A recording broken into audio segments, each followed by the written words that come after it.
그래서 2부는 주제가 뭔데? 팬덤 정치. 팬덤. 팬덤 정치. 알겠습니다. 아, 이제 쫄아가지고 팬덤 정치하면 서로 자기가 팬덤 아닌 척 하고 있어 이제. 네, 시대가 또 바뀌었습니다. 네, 제가 옛날에 그렇게 양념질 당할 때 또 세상이 많이 달라졌습니다. 3년 전하고 비교했을 때. 네. 그리고 요새 내가 또 이제 아무래도 정권이 바뀌었잖아. 요번에 바뀌었잖아. 네. 그럼 내가 아무래도 작년보다는 재작년보다는 국민의힘을 좀 많이 까기 시작하죠. 그렇죠. 네. 권력을 가지고 있는. 뭐 민주당도 갖고 있기 때문에 둘 다 까는데 작년 재작년보다는 다시 국민의힘 까는 게 늘어난단 말이에요. 이 국민의힘 지지자들이 나를 깝죽거려요 또 요새 댓글로. 얘들아 내가 니네 본진에 특전사로 그거 낙하산 타고 들어가고 싸웠던 사람이야. 박사모 할배들하고 싸웠던 사람들이요 내가. 그 경력을 모르니까 까부나 본데. 예, 그래서 사실 제가 국내에서 경험적으로는 뭐 이론적인 건 몰라도 경험적으로는 팬덤 정치에 나만큼의 전문가는 없다.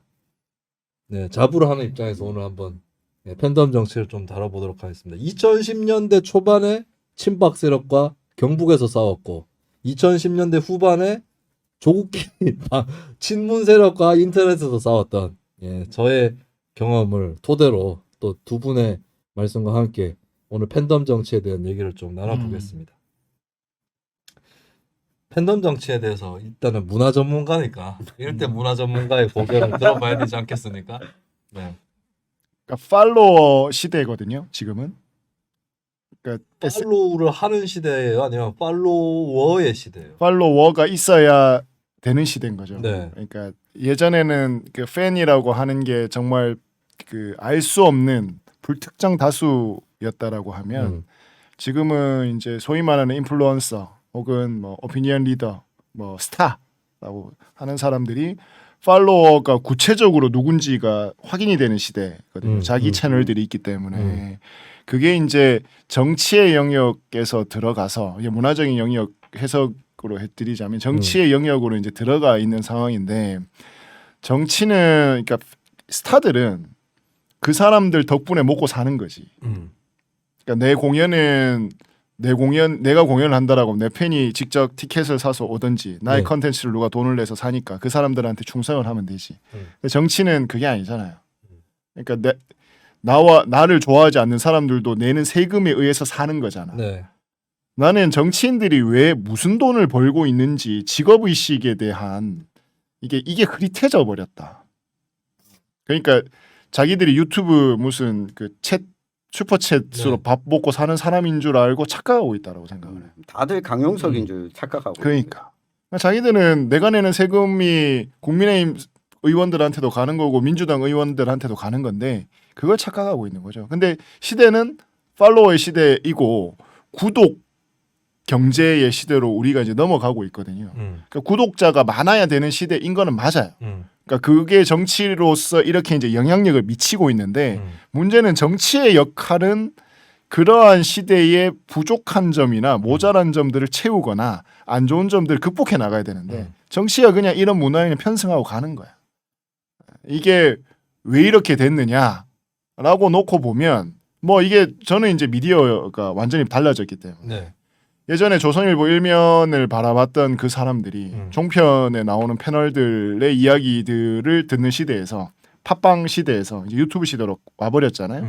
그러니까 이 어떤 미디어의 변천 과정에서의 소위 말하는 그 아젠다 세팅 내지는 정치를 바라보는 사람들을 만나는 경위가 달라졌기 때문인데 정치가 건강해지려면 옛날에 조선일 조중동 같은 이런 슈퍼 미디어들이 세팅해 놓은 것들을 극복하려고 노무현 같은 사람들은 거기에 덤비고 그 부족한 면을 채우고 그 문제점들을 극복하려고 노력했던 사람들한테 열광을 했잖아. 지금은 다 따라가. 유튜브에 그냥 뭐 이쪽은 이쪽대로 이쪽은 이쪽대로 뭐 다 따라가고 있는 시대가 돼버린 거지. 이게 정치가 이러니까 점점 더 시대에서 이렇게 뭐랄까 이게 큰 이슈나 혹은 건강한 이슈들을 아젠다들을 못 세팅하는 시대가 문화적으로 보면 이렇게 해석이 돼요. KD님이 동동이 팬튜브 없나요? 팬덤 형성할래요. 동동이는 페이스북 페이지를 제가 잠깐 운영하다가 귀찮아가지고 아 동동이 동동으로 치면 했음동 DONG 053으로 치시면 됩니다. 감이 옴동 뭐 이런 글이 막 올라왔었습니다.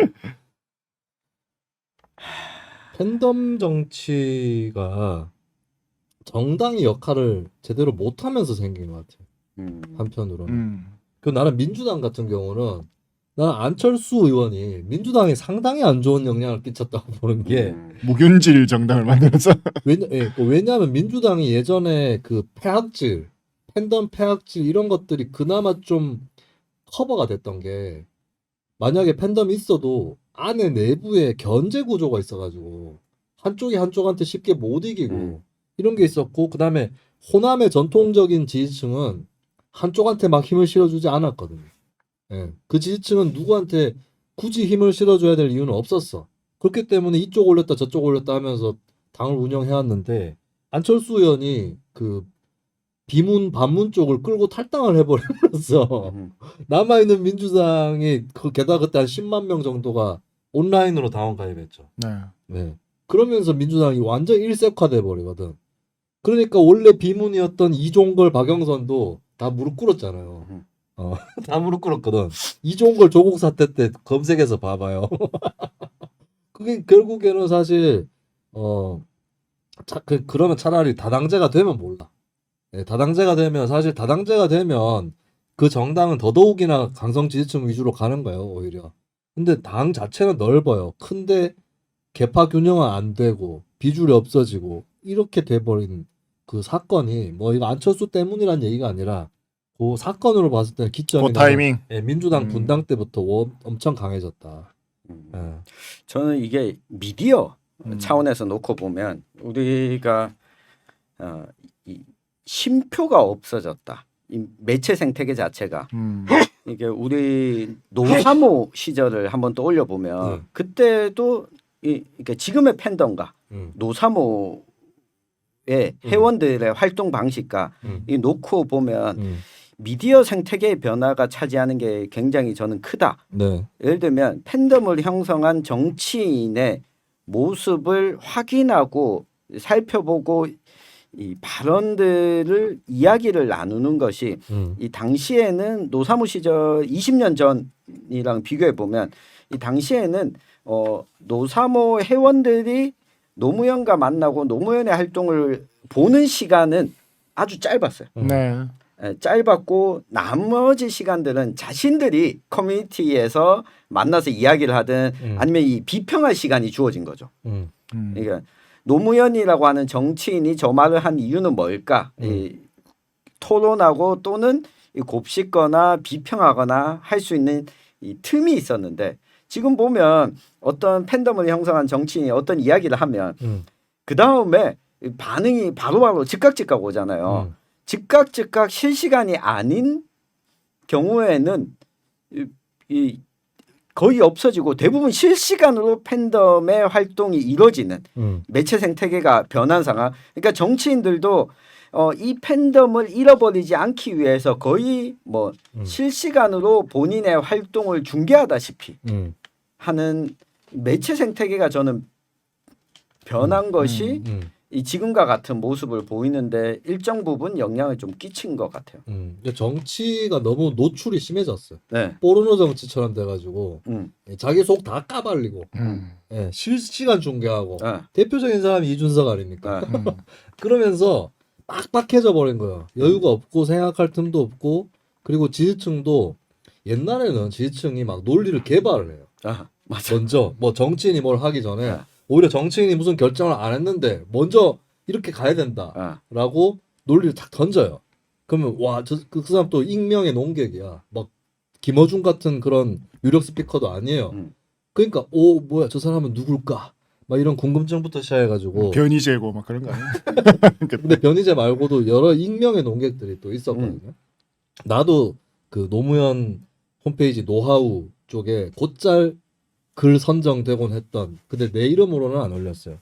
그 중에 여러 뭐 수백 명 논객 중에 한 명이었던 건데 그런 식의 생태계가 어느 정도 또 있었고 그리고 막 그런 거에 다 일일이 막 반응해가면서 막 빠르게 움직이지는 않았어요. 네. 나름대로의 호흡이 긴 호흡이 있었거든. 근데 지금 그게 모르겠어요. 매체 특성이 이렇게 돼서 어쩔 수 없는 것인지 아니면 좀 다르게 하려고 해야 되는 건지는 잘 모르겠어요. 이제 거기에서 플러스해서 이제 알고리즘의 시대가 또 되어버려서 자기의 관심과 어떤 취향에 맞는 것만 계속해서 취사 선택 없이 들을 수밖에 없는 구조를 만들어 놓은 거죠. 네. 그러니까 이게 리터러시라고 하는 게 정말 중요해진 시대가 되어버렸는데 우리는 그런 교육이나 어떤 학습이나 혹은 이런 걸 반성할 기회를 없어져 버린 채 지금 이런 시대를 맞이하게 돼버린 거예요. 그게 이제 정치로 들어가 버리게 된 거고 다만 그건 있습니다. 그러니까 지선, 총선, 대선을 놓고 본다라고 하면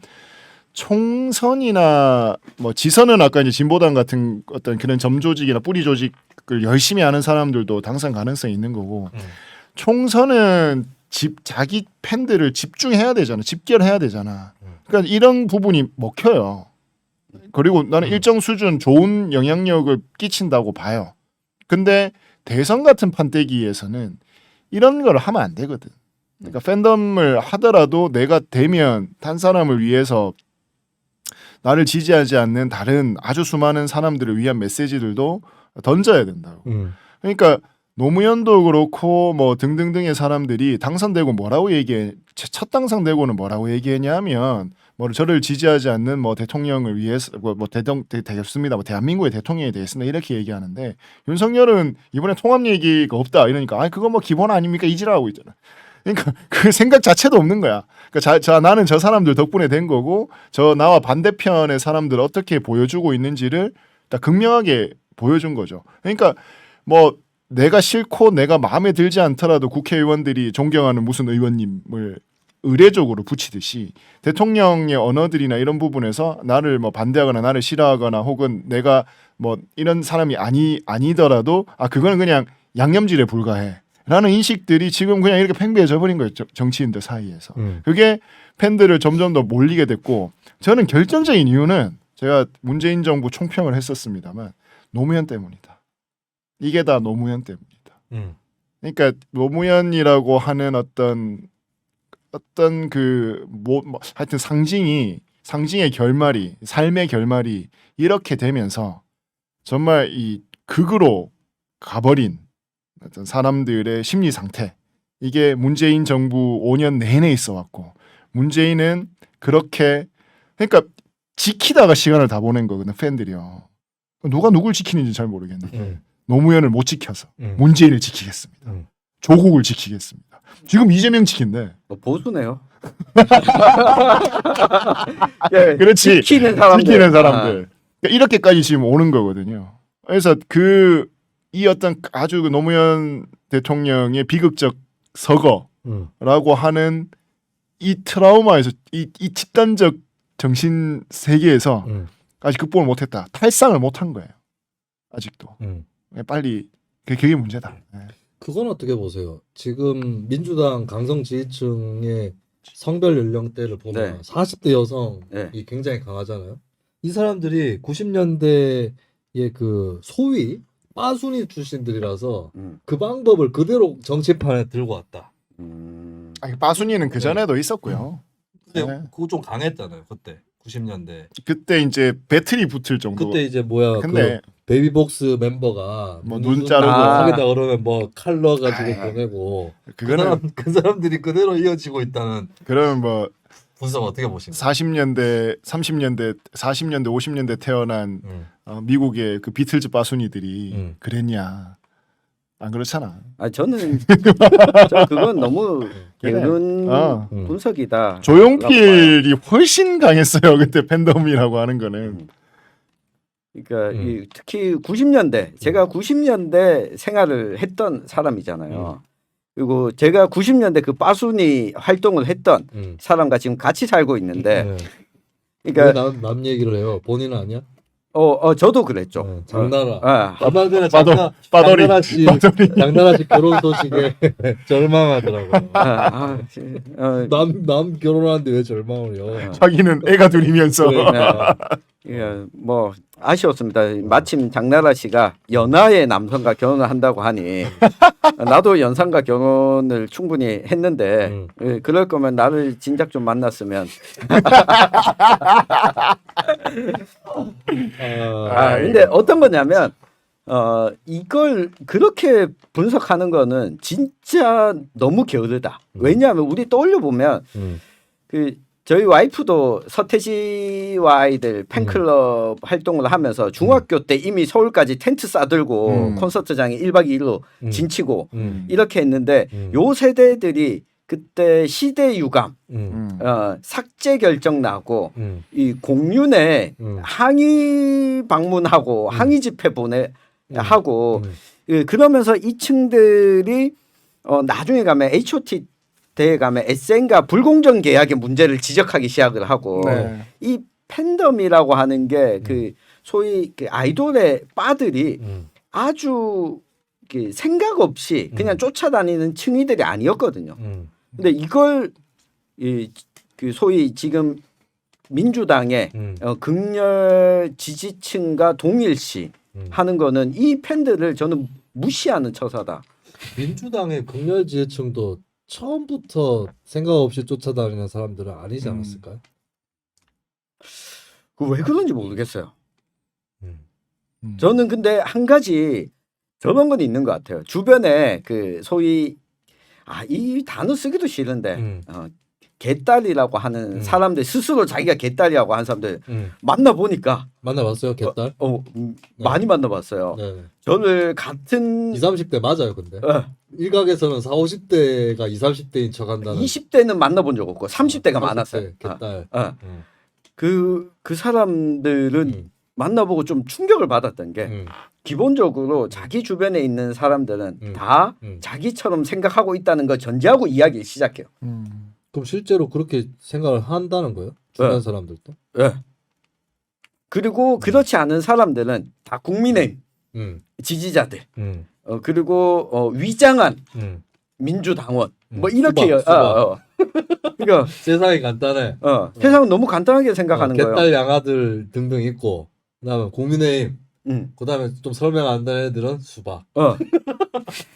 다 세상이 간단해. 그러고 이야기를 하다가 저 좀 놀라웠던 거는 이게 보통 사람들이 어떤 단어를 쓰는지 전혀 신경 안 쓰고 막 이야기를 하는구나. 아니 그 개딸이라는 사람들은 지금 이제 개딸에 대해서도 말들이 엇갈리고 있는데 실제로 어떤 언론에서 인터뷰 해보니까 개딸 3명을 인터뷰했는데 1명은 자기가 페미니스트라고 했고 나머지 2명은 페미니즘에 부정적이라고 했거든요. 어때요? 만나보면. 제가 만나봤던 그리고 원래 이재명 지지자였던 건지 아니면 그건 아니었던 건지. 원래 이재명 지지자가 아니었던 사람들이 많았어요. 제가 만나봤던 사람들 중에.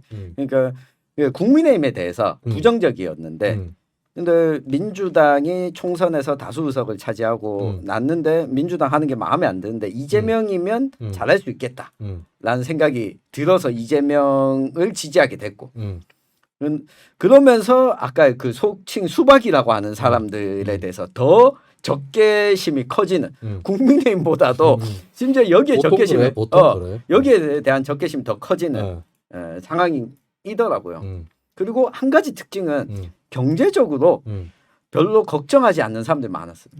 그 얘기는 많이 하더라. 그 얘기는 개딸 쪽에서 갖고 있는 자의식 중에 어떤 게 세냐면 자기들은 저기 예를 들면 뭐 펜코나 여기하고는 달리 우리는 그 직업 생활을 잘 하고 있고 남는 시간에 이거 하는 거다. 맞아요. 그런 의식이 강하다. 근데 요거 비슷한 거는 사실 일베도 옛날에 이 새끼들 다 그 뭐야 백수들이지 이러니까 다 같이 뭐 대학교 어디 나왔니 어느 직장 다니니 인증샷 막 올렸었잖아요. 그건 뭐 커뮤니티마다 비슷한 것 같아요. 그래서 근데 개딸이 박지원하고 굉장히 적대했었잖아요. 그렇더라고요. 근데 나는 개딸을 2030에서 이번에 이재명을 찍은 2030 여성들하고 좀 이렇게 그쪽 그룹의 일반적인 모습은 아닌 것 같다는 느낌이 들었거든요. 저도 그렇게 봐요. 그러니까 근데 적극적으로 드러내는 팬덤을 형성하고 있지만 이들 이꼴 이재명을 찍었던 2030 여성들이다 이렇게 보는 거는 아닌 것 같고 이재명은 이걸 활용하는 것 같아요. 그러니까 적극적인 팬덤층이 이 2030과 일정 부분 겹치는 걸 이 전체인 것처럼 이 팔로잉을 하는 거죠. 이재명은. 근데 박지원하고 그렇게 되는 걸 봐서는 그렇게 꾸미기도 어려울 것 같고. 근데 내가 재밌었던 거는 박지원을 지켜라. SNS에서 박지원을 지켜라 해시태그를 하는 사람들을 내가 봤거든요. 그래서 그 공유가 많이 된 트윗을 내가 들어가 봤는데 거기도 다 자기가 이재명 지지자래. 프로필에. 예. 이재명 지지 그룹이 좀 갈라져 있는 건지. 갈라져 있는 것 같아요. 예, 그리고 이재명은 솔직히 내가 봤을 때 양쪽을 다 움직이는 것 같아. 예, 사실 조국 사태 때도 그랬었어요. 조국 사태 때도 이재명 이렇게 표현하면 되겠다. 이재명 볼셰비키. 이재명 볼셰비키들은 서초동 가가지고 조국 수호 그게 김남국 의원이에요. 김남국은 원래 친명이야. 예, 이거 더 열심히 하는 거예요. 왜? 인증받아야 되니까. 거기서 충성심 아닌 걸로 드러나면 작살날 수도 있기 때문에 인정받아야 되니까 이재명 볼셰비키들은 서초동 가고 뭐 거기 가서 또 간 김에 또 이재명 타면서 서명 받고 이렇게 했는데 이재명 맨셰비키는 곧 이재명 맨셰비키들이 이제 김수민의 뉴스미장에 좀 들어왔지. 이재명 맨셰비키들은 조국이 뭔데 씨. 우리 이재명은 능력이 있는데도 안 지켜주는데 조국 지금 뭔데? 그리고 이재명 그룹 일각에서는 이재명에 대한 탄압이라고 생각을 했지. 그 경찰 수사나 기소 이런 것들이 그 배후에 청와대가 있고 임종석이나 백원우가 있다고 생각을 하는 사람들이 있었거든요.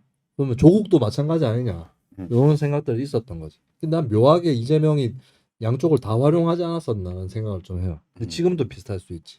지금도 그런 것 같아요. 제가 그거는 있는 것 같아요. 20대 스스로 개딸이라고 자칭하는 사람들은 박지원 비대위원장 욕을 막 세게 하지 않았거든요. 누가요? 20대인 개딸이라고 지칭하는 사람들은. 근데 30, 40대에는 박지원에 대해서 강하게 드러내놓고 또 비난을 하더라고요. 네. 이게 층위가 좀 다른 것 같고 이걸 이재명은 둘 다 안고 가겠다라고 생각을 하고 있는 것 같고. 근데 이 팬덤이 한편으로는 좀 뭐 부정적인 측면도 있지만 정의당은 이 팬덤이 없어서 그렇죠. 음. 네. 정의당 진보정당 옛날에 팬덤이 있었나? 옛날에도 없었잖아요. 권영 막 머리에 붉은띠 메고 막 권영길 막 형님 하면서 막 노조 아재들이 막 그러지 않았잖아. 근데 이 정의당을 이루고 있는 이 어떤 그룹은 팬덤을 태생적으로 싫어하는 그룹이 있다 보니까 그게 민주노동당 때부터도 팬덤이 별로 없었죠. 오히려 뭐 노회찬 심상정을 지지하는 사람들도 노회찬 심상정 욕을 제일 많이 하는 사람들이 지지하는 비판적 지지. 비판적 지지. 욕가면서 지지. 근데 반면에 저 이정희, 김재현을 지지하는 사람들은 팬덤처럼 형성돼서 역시 활동을 하죠. NL들 특징이 옛날에 임종석 그랬고 대학 다닐 때 팬덤이었죠. 얘네는 팬덤이었죠. 그래서 정의당이 어려운 이유 중에 하나가 얘네는 꼭 집회를 해도 막 누가 이렇게 마무리 집회할 때 이렇게 빙둘러 앉아가지고 할 때도 꼭 이런 말 하잖아. 잘생겼다 이런 말 하잖아. 요즘 이제 딴 데 가서 그 말하면 얼평이라고 욕 먹습니다. 근데 꼭 얘네 사람들은 그때 잘생겼다 이러고 이제 이런 게 약간 팬덤 문화와 살짝 친화성이 있는 게 아닌가. 그리고 실제로 잘생긴 사람들이 또 팬덤이 있었죠. 옛날 운동권에서. 그렇죠. 그거 보면은 다 학생회장 후보로 나온 사람들도 한 인물하죠. 하는 사람들. 그러니까 이정희 전 의원이 팬덤이 그 진보정당 중에서는 제일 강고하게 좀 형성돼 있었죠. 자기 스스로 팬이기도 하고 보면 누구의 팬? 그냥 그 누나는 누구의 팬이요? 그 누나는 자기 남편. 난 노사모 출신이잖아요. 저도 노사모 출신입니다. 나는 이제 가끔 깨문이들 보면 내가 어느 시점에서 손을 놔버린 이상 가족들인데 그 형제가 왜 저렇게 됐을까? 근데 이미 노사모 같은 경우는 노무현 정부 초기에 많이 탈퇴를 했어요. 농객들도 노사모 중에서도 성향이 진보적이거나 이런 사람들 먼저 탈퇴했어요. 더 이상 가지 않거나 그런 분이 꽤 있거든요.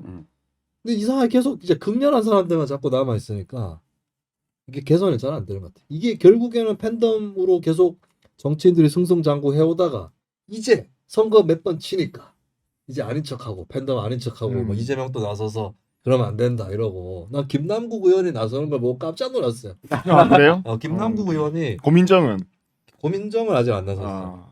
고민정은 그게 뭐가 문제냐고 생각할 수 있습니다. 그 홍영표 의원 지역구 사무실에다가 그뭐 계좌도 쫙 붙여놨잖아요. 근데 그걸 김남국 의원이 자제해야 된다라고 글을 이재명보다 먼저 올렸어요. 김남국이.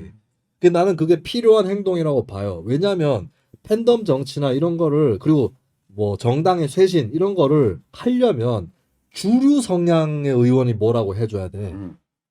비주류 또 얘기하면 넌 또 뭔데 이러면서 또 처맞기나 처맞겠죠. 그러니까 주류 쪽에서 얘기를 해줘야 되거든요. 근데 그 짓거리를 아무도 안 했다는 거지 문제는 지금까지 민주당에서.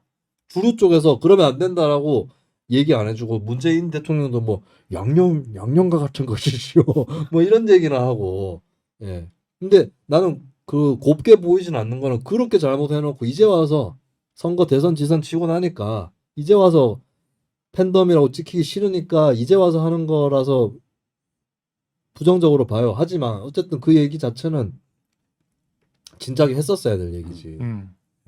그리고 정치인들이 지지자들을 듣고 싶은 이야기를 하는 게 아니라 해야 할 일과 말을 해야 되는 사람이잖아요. 그러니까 나는 기본적으로 정치인들의 자질이라고 그리고 정치를 자기가 왜 하는가, 무엇을 위해서 하는가에 대한 자기 반성이 옛날보다도 좀 적은 것 같다. 그러니까 직업인으로서의 정치인들이 예전에 뭐 좀 큰 정치인들 보면 뭐 그만큼 노출이 안 돼서 우리가 이렇게 좀 그 뭐라 그럴까 환상을 가지고 바라볼지는 모르겠지만 그러니까 김영삼, 김대중 같은 사람들 이렇게 보면 와 진짜 저 사람은 정치하는 사람 같다를 놓고 보면 뭐 그런 거 없잖아. 자기 팬들이 팬덤 최고는 김대중이지 뭐. 그럼에도 불구하고 선생님. 그럼에도 불구하고 이렇게 행동을 이 짓거리들은 안 했단 말이지. 이런 팬덤 정치 뭐 이런 게 짓거리들 안 했단 말이지. 진짜 정치를 한 거잖아요. 그리고 그 지지자들을 자기가 리더로서 이끌면서 가야 되는 방향들에 대해서 이야기를 해줬지. 그 사람들 뭐 마음에 맞는다고 해가지고 뭐 김대중 그 대통령이 뭐 경상도 대구 애들 뭐 뭐야 그런 얘기 안 했잖아. 봉쇄해야 된다고 얘기하고 뭐 사건 터지면 그딴 소리는 안 했잖아요. 그거는 김대중은 팬덤 정치를 안 할 수밖에 없었던 게 팬덤으로 정치하면 내가 100점 100패입니다. 팬덤으로 해봤자 득표율로 치면은 20-30%대란 그렇죠. 그럼 계속 그걸로만 막으면 안 되거든. 그러니까 팬덤 정치를 할 수 없는 거지. 그러니까 지금 정치인들은 그것만 갖고 그냥 계속 지자리 지키려고 하는 거지. 그러니까 팬덤 정치가 문제가 되는 순간이 그건 것 같아요. 그쪽 진영이 다수파가 될 수 있을 때. 민주당이 그래서 그렇게 된 거야. 그러니까 민주당도 옛날 같았으면 억지로 뭉쳐야 이길 수 있다라고 생각을 했을 때가 언제였냐? 2010년대 초반이었고. 네. 나는 민주당이 그때가 전성기였다. 야권 단위나 한참 할 때네요. 네, 단일화도 단일화인데 민주당을 보면 그때 정세균 대표하고 그다음 손학규가 대표했어요. 그 손학규 대표할 때 2등에서 최고위원 되는 게 정동영이었어요. 근데 그때 무슨 일이 있었느냐? 정세균은 친노인데 사실은 온건 친노예요. 그래서 일단은 기본적으로 약간 균형 감각이 있어. 나중에 그 낚시 모자 쓰고 이상한 랩할 때 정세균 말고 옛날에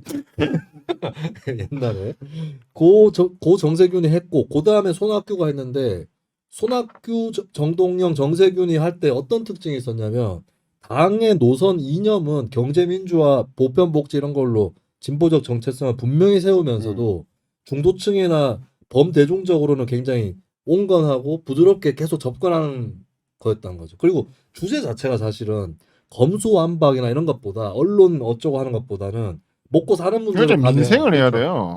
먹고 사는 문제로 가면 진보 색깔로 가도 중도에서도 와요.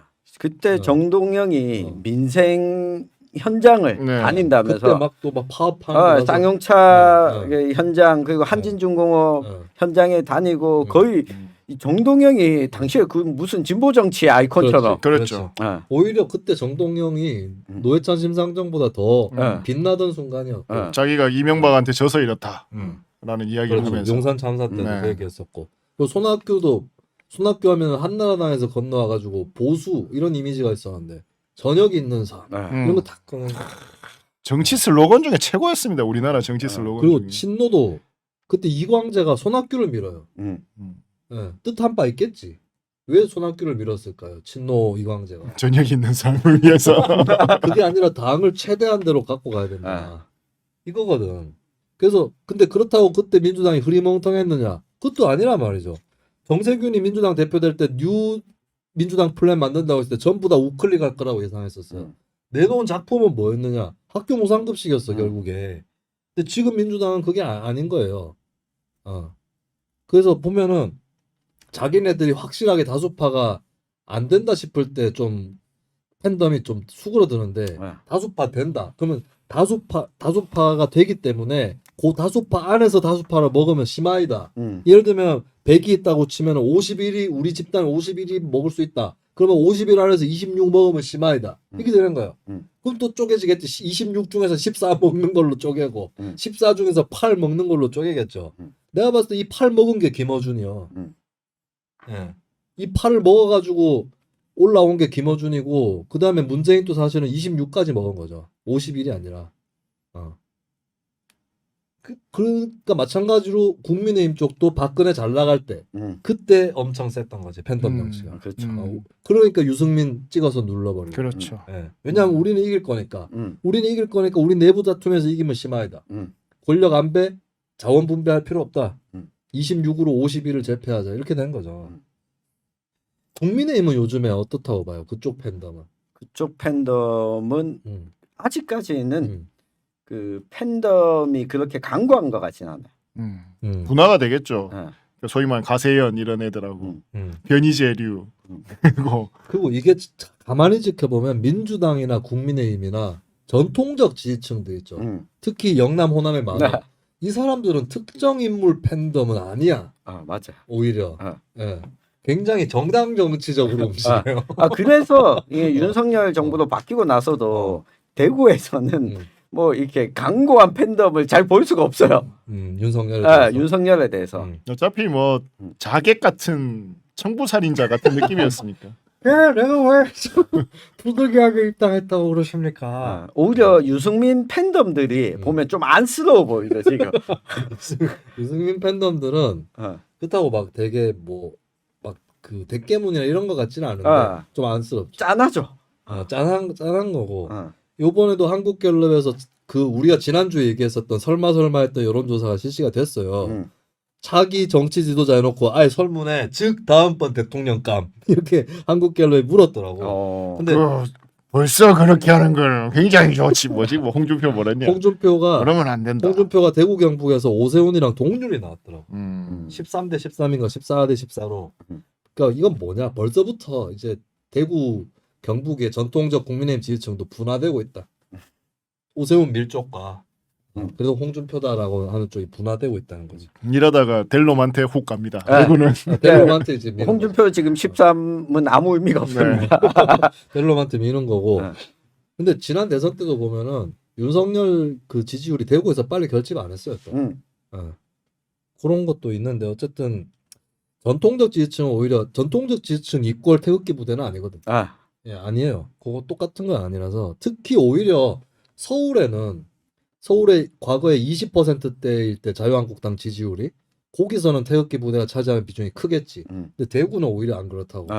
대구일수록 태극기 부대 차지하는 비중이 그렇게 안 커요. 전통적 지지층 60% 중에 태극기 부대는 보시면 아시겠지만 우리공화당 조은진 후보가 나와도 1% 이상 표를 안 줍니다.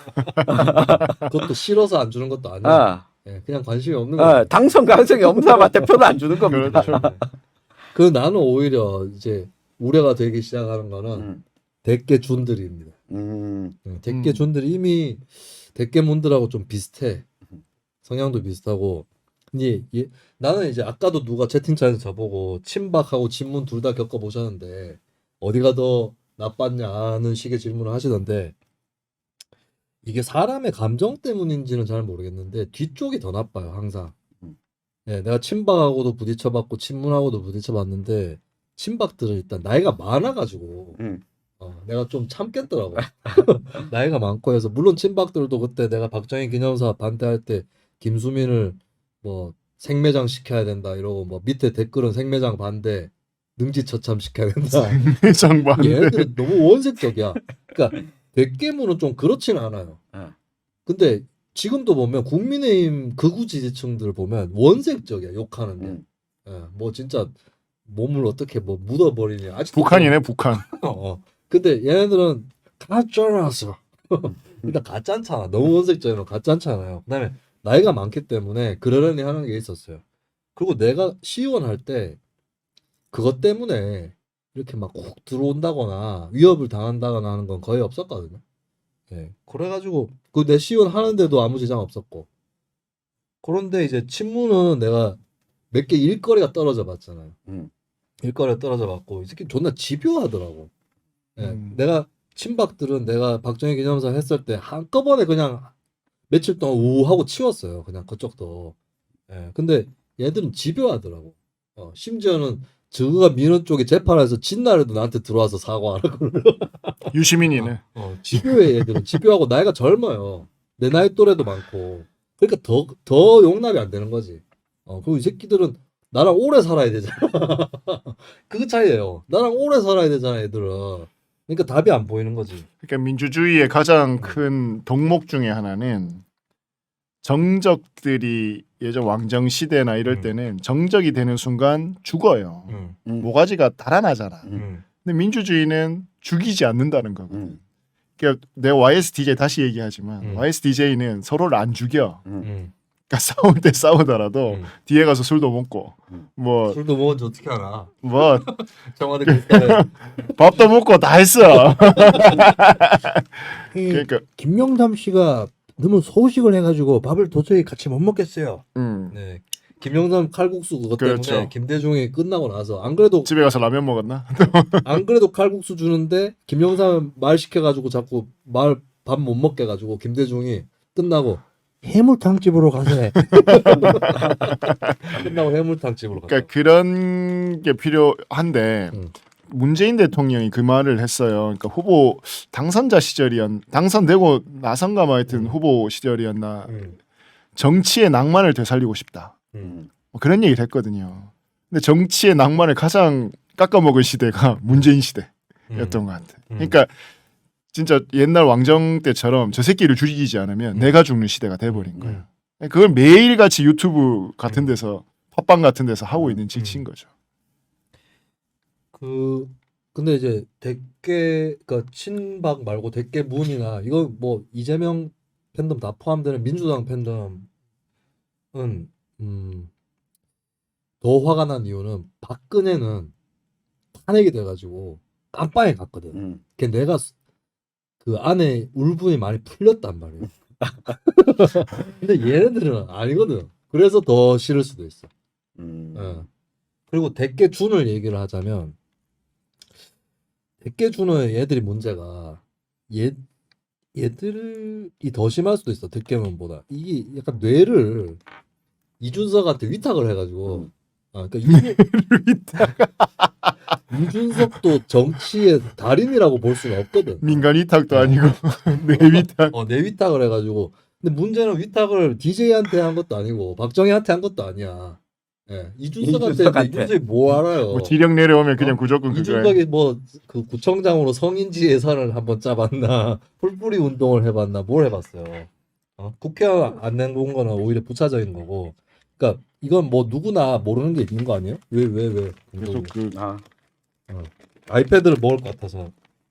아이패드 먹으면 안 돼. 없애야 돼. 그런데 그 애들이 이제 자기들이 이제 그 천하무적 대장군하고 같이 하는 줄 아는 거. 근데 그건 아니거든. 그러면 이제 모자란 거 있으면 받쳐주고 이렇게 팀으로 가야지 젊은 사람들끼리. 근데 그게 아니라서. 근데 나는 대깨준보다 아직도 좀 대깨문이 더 위험해 보이는 거는 난 대깨준들도 시간이 좀 지나면 생각이 좀 바뀔 거라고 봐요. 특히 20대들은. 예, 난 100개 준 중에서도 20대보다 30대가 문제예요.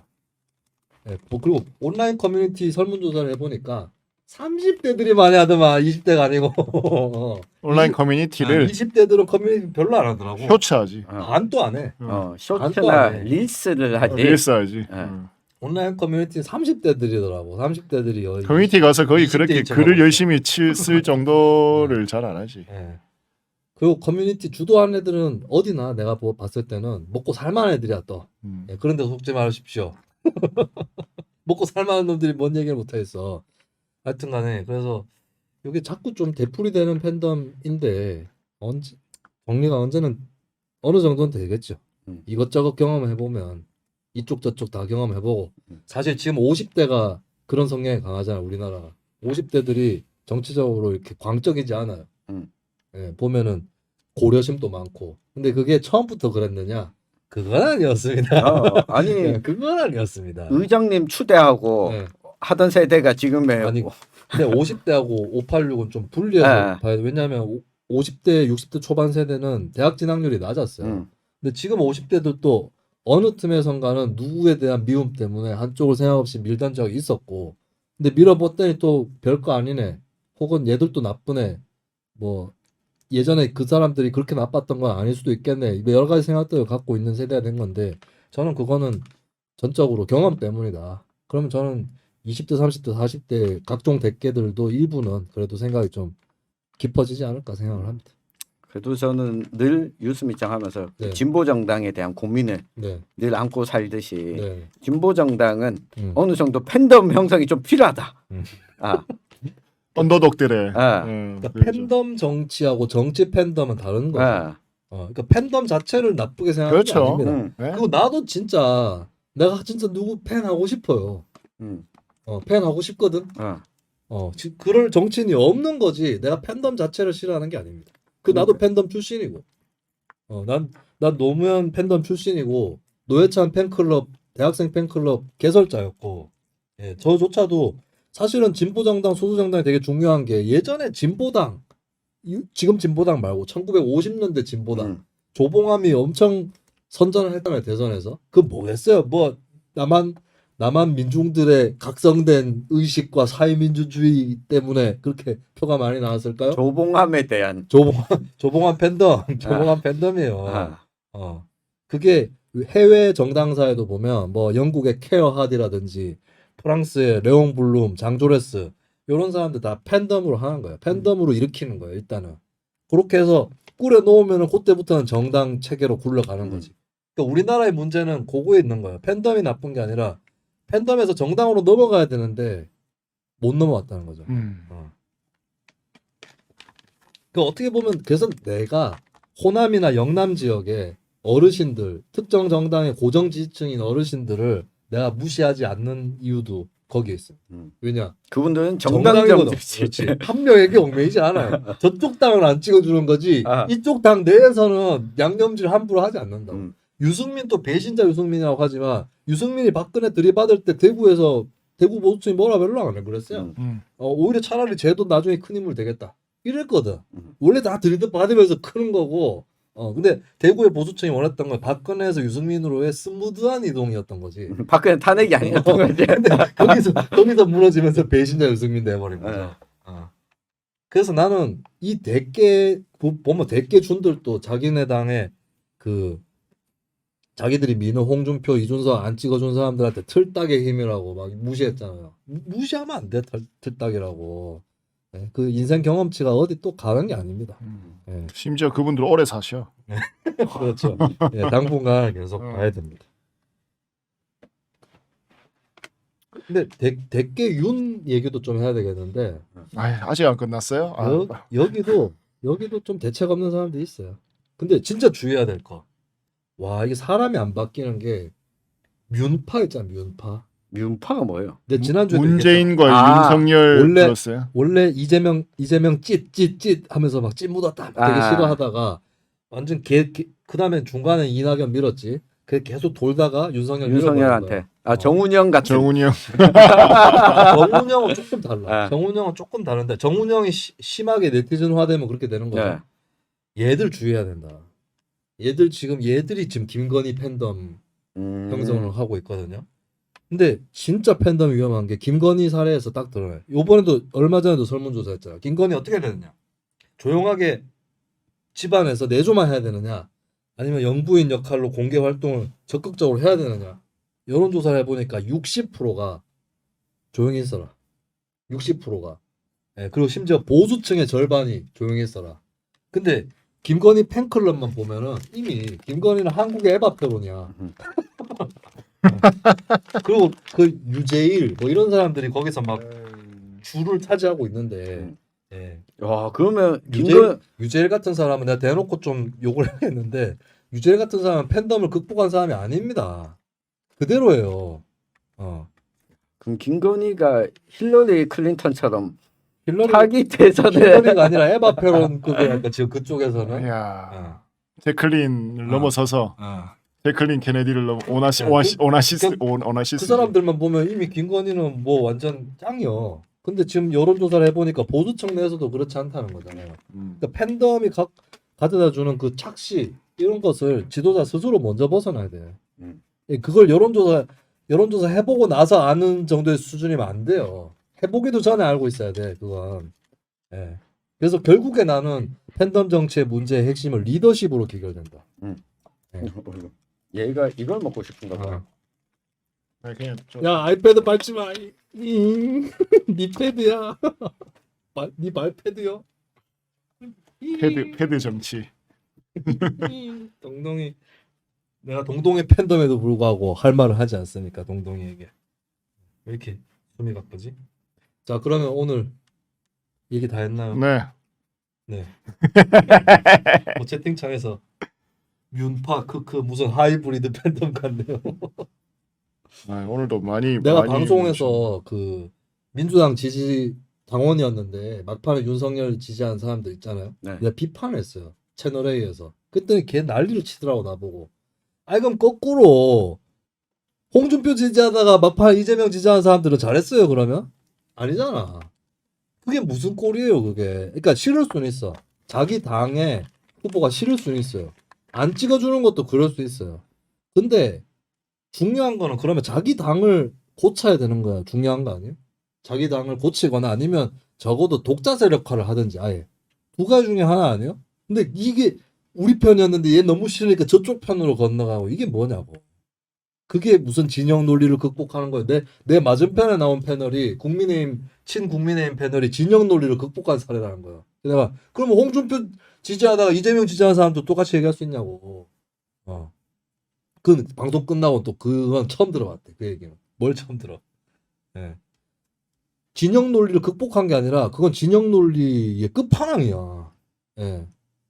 그래서 나는 그 윤석열 쪽에 좀 생각 있는 지지자들은 그 사람들 조심하세요. 민주당에서 건너간 사람들 조심하시라고. 황장엽 생각해봐. 황장엽이 남한에 망명 온 다음에 시위하는 거 다 때려잡아야 된다는 식으로 얘기했어요. 그런 사람들이 주도하면 안 된다고. 예. 자, 뭐 마지막으로 채팅창에 뭐 질문. 박창달 나왔다. 박창달 나왔다.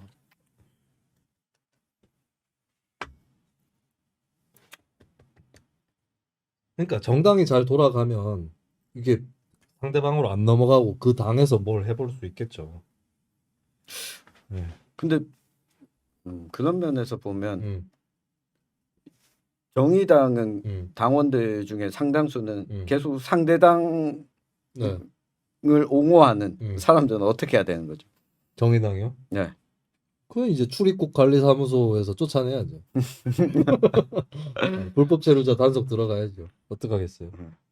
아 정의당 얘기 아까 이게 요거 팬덤하고 좀 다른데 나는 이것도 팬덤하고 별로 다를 게 없다고 보는 게 정의당의 그 이름 뭐야? 한창민, 박창진, 그쪽 한창민 그 그룹 이름이 뭐예요? 새로운 진보? 네, 새로운 집. 뭐가 새롭다는 건지는 모르겠어요. 그 사람들도 나는 굉장히 이상한 사람들이다. 그 사람들은 왜 당에 계속 남아 있는지가 궁금해요. 그 사람들 보고 민주당 가라 이런 글이 있더라고요. 그 사람들이 민주당 가면은 거기서는 쇄신파가 될 거냐? 아니야. 예, 거기 가면 개딸이고 거기 가면은 개 깨고 이래요. 그 사람들이. 왜 정의당에 가 있는 거예요? 걱정일세. 걱정. 그래도 저는 정의당에도 팬덤이 있는 정치인이 좀 나와주길. 누구라도 나오고 누구라도. 뭐라도 해라. 그러니까 그 말은 팬덤이 있긴 있어야 된다는 거는 응. 스타 정치인이 응. 있어야 된다는 거죠. 그렇죠. 근데 요즘에 스타 정치인이 나오기 좀 어려운 구조인 것 같아요. 음. 왜냐? 억하심정 때문입니다. 억하심정. 요 팬덤들도 잘 보면은 억하심정과 자격지심이 뼛속까지 묻어 있거든. 그러니까 얘네들이 그나마 누구를 지지한다는 거는 그 사람을 인정한다는 거예요. 근데 그거 아니면은 그 기준에 안 차면 다 무시야 이제. 예, 다 무시해요. 난 이준석이 그나마 팬덤이 있는 거는 여러 가지 이유가 있겠지만 처음에 한 가지 이유가 컸다. 하버드 출신이에요. 그 이준석이 풀뿌리에서 시작해서 기어 올라간 사람이면 스타가 됐을까요? 못 됐거든. 이준석 팬덤이 나에 대해서 가장 많이 다는 악플이 두 가지예요. 소수 정당이었던 주제, 그 다음에 시의원 꼴랑 해본 주제 이거거든요. 이게 이쪽이 얼마나 작고 낮은 곳에서 시작하는 것을 무시하는지를 보여주고 있는 거죠. 근데 이건 난 민주당도 마찬가지라 봐요. 민주당 팬덤도. 그러니까 이재명처럼 막 이재명 하면 그쪽에서는 자수성가한 인물로 이렇게 돼 있으니까 그렇게 이미 인식돼 있는 사람이 아니면 스타로서 새롭게 누가 뜰 수 있을까는 좀 의문이에요. 그렇네요. 그나마 나온 게 박지원이요.